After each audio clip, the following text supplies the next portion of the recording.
అన్న ఏం పేరు అన్న? నా పేరు వెంకట్ సార్. వెంకట్. ఏం చదువుకున్నారు? నేను ప్రజెంట్గా ఆల్రెడీ మన బీఆర్ఎస్ గవర్నమెంట్ లాస్ట్ 10 years నుంచి నేను గ్రూప్ 2 ప్రిపేర్ అవుతున్నాను.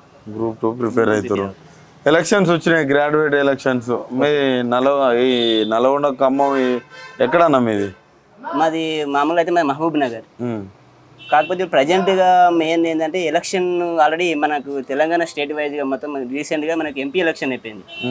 ఎంపీ ఎలక్షన్లు అయిపోయిన తర్వాత బాగా మన ఎమ్మెల్సీ ఎన్నికలు అనేవి బాగా దూసుకుపోతుంది.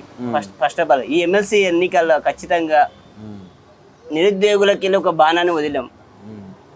ఆ బాణాన్ని ఆపనికి మహబూబ్ నగర్ నుంచి వచ్చి వరంగల్ మీద అంత ఏంది అసలు? వరంగల్, ఉమ్మడి ఖమ్మం, నల్గొండ మీద ఒక తీర్మార్ మల్లన్న లాంటి వ్యక్తుల మీద మీరు ఇంత ఫైట్ చేయడానికి కారణం ఏంది? అసలు తీర్మార్ మల్లన్న అని కాదు, ఎవరనే కాదు. అసలు ఫస్ట్ ఆఫ్ ఆల్ గ్రాడ్యుయేట్ ఎన్నికల్లో అసలు ఎవరు ఓటేయాలి, ఎవరిని ఎన్నుకోవాలి? ఫస్ట్ ఆఫ్ ఆల్ గ్రాడ్యుయేట్లు, కామన్ పీపుల్ గారు కదా మనం ఓట్లు వేసేది, సాధారణ జనాలు గారు కదా ఓటేసేది. గ్రాడ్యుయేట్లం కదా మనం, విద్యావంతులం కదా, మేధావులం కదా. అంటే ఈ విద్యావంతుల ఆ రోజు ఏంటిది, మాకు ఉద్యోగాలు కావాలి, కాంగ్రెస్ వస్తే మార్పు వస్తుంది, అది ఇది అన్నది ఈ నిరుద్యోగులు కదా. కాంగ్రెస్ పార్టీ ఇస్తలేదా ఉద్యోగాలు మీకు? కాంగ్రెస్ పార్టీ ఓకే, మీరే కదా కాంగ్రెస్ ని కూర్చోబెట్టారు. నిరుద్యోగులమే, మీ నిరుద్యోగులు కాంగ్రెస్ ని కూర్చోబెట్టారు. మరి ఇప్పుడు ఏం చేస్తుంది? మీ సమస్యలను తీర్చిందా? మనకు అంటే మనకు ఆల్మోస్ట్ మన తెలంగాణలో మన ఎమ్మెల్యే ఎన్నికల్లో మనకు బీఆర్ఎస్ గవర్నమెంట్కు మేము బీఆర్ఎస్ గవర్నమెంట్ లాగా కాదు, మేము ఖచ్చితంగా మేనిఫెస్టో రిలీజ్ చేసినాము, ఇన్ని చేస్తున్నాము, మీ యువతకి ఇంత ఇస్తున్నాము, ఇన్ని జాబులు ఇస్తున్నాము, ఈ జాబ్ క్యాలెండర్ రిలీజ్ చేస్తున్నాము, ఇవన్నీ మేనిఫెస్టో చేసింది.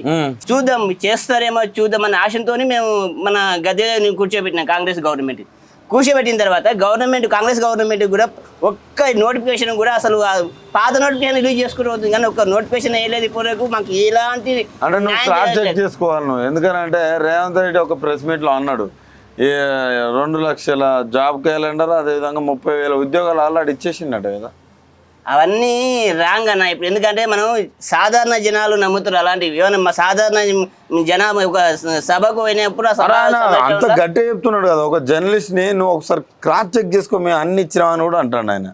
అన్ని ఇచ్చినాము అంటే మేము ఇక్కడ ఎందుకుంటాం? హైదరాబాద్ లో వచ్చి ఏళ్ళ కొద్ది వచ్చి ఇక్కడ హైదరాబాద్ ఎందుకుంటాం? 5 నెలలు ఆయన పరిపాలించేది, 5 నెలలు ఏళ్ళ కొద్ది కాదు.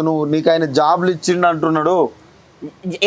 ఇచ్చిండు, ఎవరికి ఇచ్చిండు జాబు? మీకు, మాకేడ ఇచ్చిండు? 30,000 ఉద్యోగాలు ఇచ్చిండంట. అవన్నీ రాంగ్ అన్న, అవన్నీ తప్పుడు ఆలోచనలు, తప్పుడు అంతా. ఏదైనా సోషల్ మీడియాలో బాగా ఇట్లా వేస్తే మాకు క్రేజ్ అనేది తగ్గిపోకుండా. తీర్మార్ మల్లన్న పైన నీ ఒపీనియన్ ఏంది?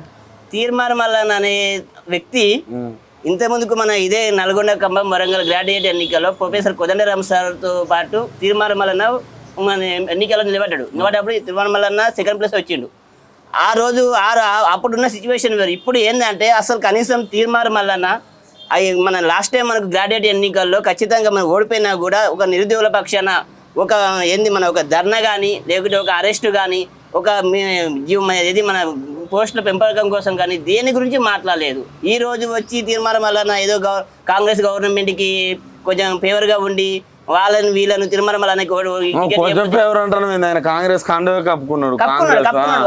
ఆయన కొంచెం ఫేవర్ కాదు, పూర్తి ఫేవర్. అట్లా అంటలేదు సార్. ఇప్పుడు ఏంటంటే నేను ఏమంటున్నా అంటే, అప్పుడు అట్లా కొంచెం వాళ్ళతో సన్నిహితంగా ఉండి చేసుకుంటా కేసీఆర్ తిట్టి అరే బాగా తిడుతుండ్రా ఏమో ఇలాంటి మనకు ఉండాలని రేవంత్ రెడ్డి కానీ కాంగ్రెస్ గవర్నమెంట్ కూడా ఆలోచించి ఆయనకు టికెట్ ఇచ్చింది. అసలు ఆ టికెట్ ఇచ్చింది, ఆ టికెట్లో అసలు ఇచ్చిన టికెట్ ఖచ్చితంగా ఆయన గెలుస్తాడా? గెలవడా? అరే మీరు చెప్పాలి. మీ ఫ్రెండ్స్ కానీ అటు నల్గొండ ఉన్న వాళ్ళు ఏమంటారు అసలు తీర్మార్ మల్లన్న గురించి? తీర్మార్ మల్లన్న ఏందన్నా, ఇప్పుడు మామూలు ఒక మీటింగ్ పెట్టినా కానీ ఏదో పార్టీ పరంగా పోతున్నారు తప్ప కానీ గ్రాడ్యుయేట్లు ఎవరు తీర్మార్ మల్లన్న ఏమంటే ఎవరు ఉంటలేరు. అసలు తీర్మార్ మల్లన్నకు అసలు ఎవరు ఓటు కూడా వేయరు. ఆయన ప్రజా గొంతు కట కదా. ప్రజా గొంతు ఎవరికి? ప్రజా గొంతు సాధారణ జనాలకు. మేము సాధారణ జనాలం కాదుగా, మేము గ్రాడ్యుయేట్లం కదా, చదువుకున్నాం కదా, మేధావులం కదా.